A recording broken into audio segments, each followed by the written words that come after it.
크리스천의 톡톡한 책 읽기. 이번 책은 쉬운 신학 시리즈 3권 중 마지막 성령이라는 책입니다. 맹신과 미신의 신앙이 안 되려면 우리가 믿는 하나님은 어떤 분이시며 하나님의 무엇을 믿는 것인지를 아는 것이 필수적입니다. 그런 의미를 담아서 성령 하나님에 대한 정확한 지식과 믿음은 우리 신앙에 어떤 영향을 미치고 우리도 모르고 있는 사이에 우리의 삶에 성령 하나님께서 어떻게 관여하시고 함께 하시는지를 이 책은 잘 설명해주고 있습니다. 책은 전체 4부로 구성되어 있고요. 1부는 삼위일체 안의 성령에 대해 담고 있습니다. 구약시대에는 삼위일체 하나님이라는 개념이 약했습니다. 그리고 그 안에서의 성령이라는 부분을 이해하기 어려웠다고 저자는 말합니다. 그러나 구약에서도 성령은 여전히 존재하셨는데 창조하실 때 수면 위에 하나님의 영이 임하셨다는 한 예를 들어줍니다. 구약에 나오는 성령의 이름은 하나님의 영, 여호와의 영 등으로 불리고 있는데요. 구약에서 하나님의 영으로서 선지자들에게 하나님을 대신해서 말씀을 전해주시기도 했고, 부살렐과 오홀리압처럼 선택된 사람들에게 거룩한 직무를 행할 수 있도록 기술과 지식을 주시기도 한 예를 출애굽기를 통해서 들어줍니다. 하나님의 영은 지도자에게 기름을 부을 때 능력을 덧입혀서 그 직분을 수행할 수 있게 하셨고, 하나님의 임재를 유지해 주시기도 하셨습니다. 성령을 통해서 하나님 자신과 이 땅이 연결되고 교류하고 계심이 드러난다고 저자는 설명하고 있습니다. 성령은 감정이 있으셔서 근심하시기도 하시고 인류와 관계를 맺으시기도 하시는 인격적인 분이십니다. 신약에서의 성령님은 하나님의 영, 아버지의 영, 주의 영, 예수의 영, 진리의 영, 생명의 성령, 은혜의 성령 등으로 알려주셨습니다.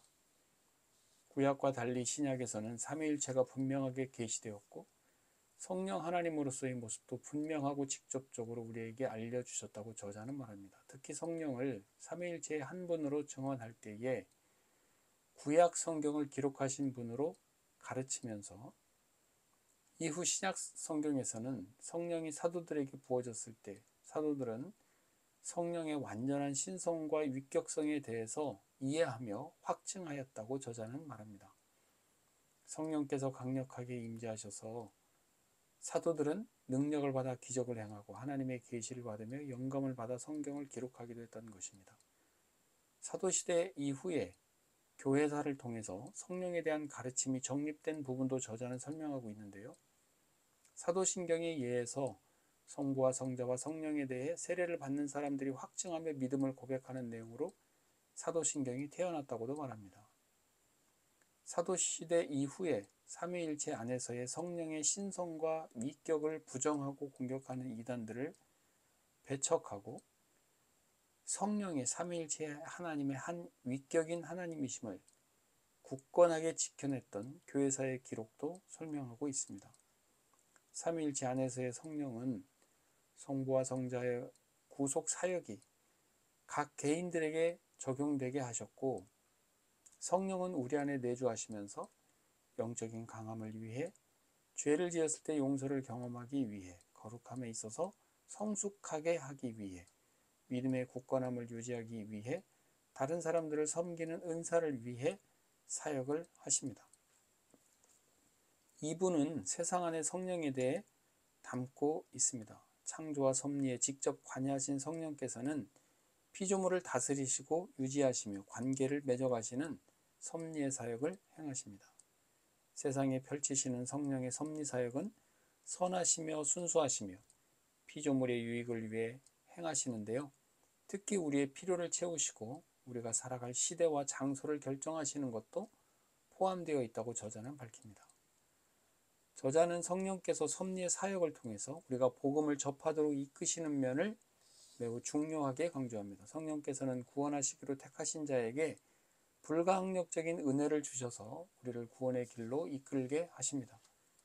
우리가 하나님의 자녀가 되는 과정에서 성령의 영향력과 통치를 말하는 부분입니다.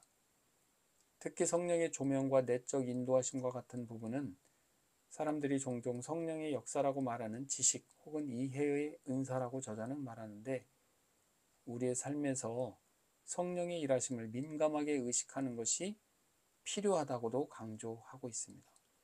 그러나 자칫 자연적으로 일어나는 자신의 감정이나 생각과 구분하지 못하거나 오용되지 않아야 함도 강조하고 있습니다.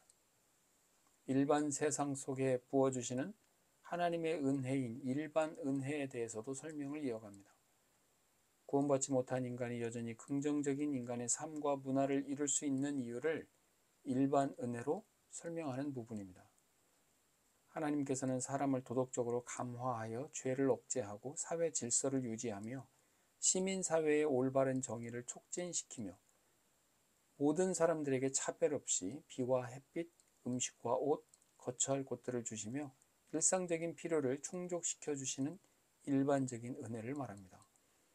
성령께서는 정부를 세우시고 인간의 악을 억제하고 벌을 주시기도 하십니다.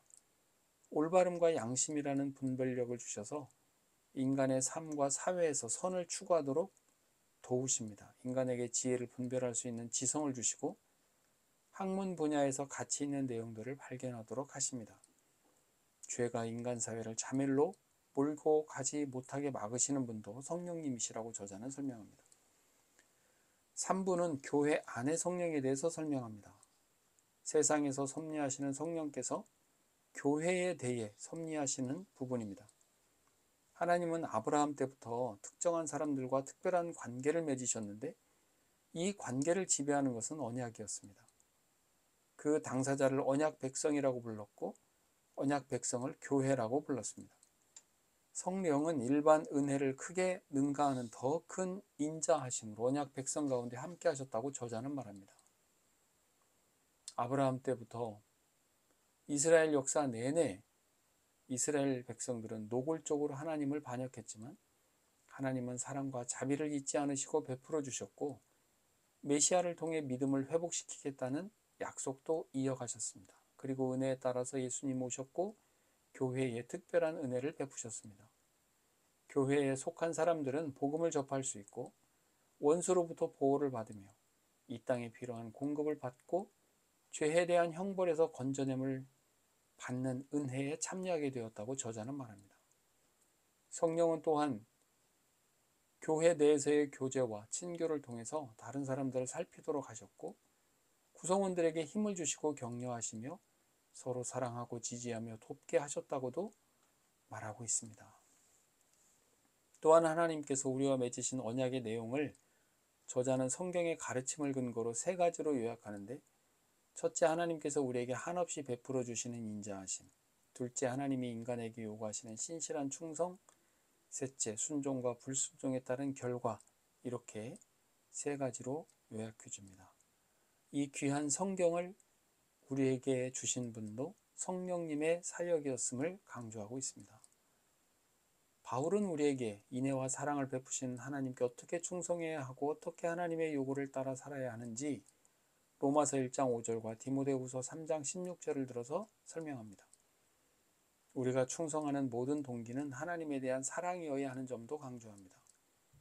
예수님께서는 요한복음 14장 15절에서 너희가 나를 사랑하면 나의 계명을 지키리라 라고 말씀하신 내용을 들어 저자는 우리에게 모든 순종의 동기는 사랑이어야 함을 강조하고 있습니다. 그래서 불순종하여 저주를 받는 것이 아니라 신실한 순종을 통해서 하나님의 복을 누릴 수 있다고 저자는 강조하고 있습니다. 이어서 영적 은사 부분을 다루는데요. 이는 교회를 유익하게 하려는 목적으로 인간에게 주어져 나타나는 성령의 능력이라고 저자는 설명해 줍니다. 구약에서 영적 은사는 드물게 나타나지만 신약에서는 오순절에 성령이 교회 전체에 부어지는 일이 일어나고 난 후 교회에 속한 사람들에게 영적 은사를 주시게 되었다고 말합니다. 마지막 4부는 신자 안에 성령에 대해 다룹니다. 신자 개인에게 성령이 임해지면서 구원의 서정이 진행되는데 성령이 임해질 때 신자는 회심의 과정을 거칩니다. 구원하는 믿음에 이르게 된 때를 말한다고 저자는 설명합니다. 이때 중생을 경험하는데 거듭남이라는 뜻으로 영적으로 죽어있는 상태에서 생명의 상태로 이동하는 순간입니다. 영적으로 타락하고 죽어있는 상태에서는 하나님을 기쁘시게 하거나 하나님의 복을 받을 자격이 없었습니다. 당연히 하나님을 사랑하지도 않고 믿을 수도 없는 상태입니다. 거듭날 때 우리는 스스로 자신의 죄를 인식하게 되는 죄의 자각도 경험하게 되는데요. 우리 스스로 우리의 죄를 사해 주시는 주님의 은혜를 깨닫게 하시기 위함입니다. 성령은 자신의 잘못에 대해 통회하는 마음을 자각시키셔서 참 회개와 구원을 낳도록 우리를 이끌어 주십니다. 이후 성령께서는 죄를 미워하고 혐오하게 하십니다. 타락한 인간의 마음에 하나님의 시각을 넣어주셔서 죄를 볼 때 더럽고 피하고 싶고 비참한 죄의 실상을 보도록 눈을 열어주셔서 우리 스스로 죄의 유혹으로부터 막아주시는 것입니다. 죄인이었던 우리가 용서함을 받을 때 하나님은 우리를 보시면서 의롭다고 선언해 주십니다. 이를 칭의라고 합니다. 죄를 용서해 주신 근거는 그리스도의 의를 우리에게 주셨기 때문입니다. 저자는 고린도전서 6장 11절의 말씀을 소개하는데요. 주 예수 그리스도의 이름과 우리 하나님의 성령 안에서 의롭다 하심을 받았느니라. 이후 신자는 성령의 도우심으로 거룩해지는 과정을 거치면서 예수 그리스도를 닮아갑니다. 이를 성화라고 합니다. 성화는 하나님께서 일꾼으로 쓰시도록 우리를 구별하는 것입니다. 우리가 구원을 받은 후에도 여전히 죄를 지을 수 있을 때 성령은 죄사함을 적용하시고 죄의 불의한 영향에서 우리를 정결하게 하시면서 하나님의 영광에 가까이 하기에 적합하게 만드신다고 저자는 설명합니다. 회심과 거듭난 이후 그리스도는 우리의 영적 생명과 힘의 원천이 되시는데 성경은 포도나무와 가지처럼 예수님과의 영적 연합이 그분의 생명을 우리에게 흐르게 한다는 것을 가르쳐주고 있습니다. 이러한 성령의 유기적인 측면은 우리가 하는 일, 생각, 느끼는 방식, 바라고 사랑하는 것들을 바꾸게 하신다고도 말합니다. 우리에게 새로운 삶, 새로운 능력을 주시는 것입니다. 저자는 내주하시는 성령이 우리 안에 충만하게 하도록 우리를 권면하는데요. 내주하시는 것은 하나님께서 우리에게 역사하신 것이지만 성령으로 충만하라라는 에베소서 5장의 말씀을 들어서 성령이 우리에게 충만하게 할 것을 강조합니다. 성령이 충만하면 우리에게 커다란 영향을, 때로는 압도적인 영향을 미치신다는 점도 강조하고 있습니다. 성령이 충만할 때 우리 마음의 기쁨과 감사와 동료 신자에 대한 사랑이 흘러넘치고 성령의 열매가 풍성하게 맺혀서 다른 사람들도 그 열매를 함께 보고 누릴 수 있게 되는 것도 설명합니다. 성령의 내주하심과 충만하심으로 하나님이 승인하시는 일들을 행할 능력을 얻는다는 것을 로마서 8장 5절 이하의 말씀으로 설명하고 있습니다. 성령의 충만함으로 신자들이 성숙의 과정을 거쳐갈 때 성령의 열매라는 영적인 결과가 나오게 됩니다. 갈라디아서 5장에 나오는 성령의 열매는 신자들의 삶에서 공통적으로 볼 수 있는 모습이기도 합니다. 성령의 중보 사역도 우리에게 큰 위로가 되는데요. 중보는 신자를 위해 성부에게 간구하시는 사역을 말합니다.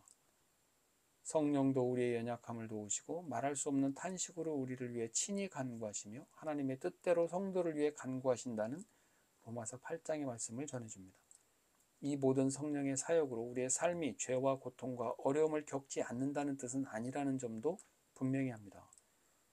성부께서 계획하신 이유에 맞게 성령은 이런 모든 어려운 과정들을 우리에게 유익하도록 이끄신다고 저자는 설명합니다. 때로는 어렵고 견디기 힘든 상황들을 사용하셔서 우리가 성화되어 가는 그 과정을 완성시켜 가시는 것으로 이해하도록 저자는 설명하고 있습니다. 마지막으로 성령께서 우리의 구원이 완성될 때까지 믿음으로 끝까지 지켜가도록 이끄시고 보존해 가십니다. 성도의 인내라고도 표현하는 부분입니다. 스펄전은 구주께서 인내하시기 때문에 구주의 인내라고 표현했다고 저자는 덧붙여 설명해 주고 있습니다. 우리가 어떤 상황에 처해 있든 성령께서 우리 안에서 구원하는 믿음을 유지하게 하시는 사역을 말합니다. 이는 우리에게 구원의 확신과 평안을 주십니다. 이렇게 성령이라고 하는 책은 마무리됩니다. 크리스천의 톡톡한 책 읽기 주종화 목사였습니다.